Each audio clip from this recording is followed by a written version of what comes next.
ঘেজেলা মাছ নাকি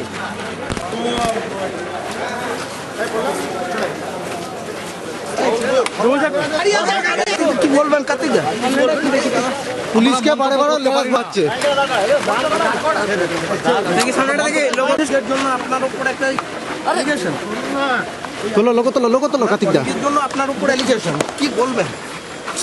এটা বলেছেন যে ইমিডিয়েট ওসির বিরুদ্ধে একটা এনকোয়ারি কমিশন করা হোক এবং একটা উচ্চ পর্যায়ে তদন্ত কমিটি করা হোক, যার তদন্তকারী অফিসার ন্যূনতম অ্যাডিশনাল এসপি বীরভূম এর নিচে কাউকে দিয়ে করানো যাবে। আপনার নামটা? মলয় ক্যালাসনেস পরিষ্কার করে গেল যে তিনি মিথ্যা করে এই জিনিসটা করেছেন এবং তিনি যে ঘুমিয়ে এই কাজটা করেছেন সেটা পুরস্কার আজকে হয়ে গেল সবারই সামনে ওপেন এজলাস, সেই জন্য তিনি এই ক্যালাসনেস কথাটা ইউজ করেছেন।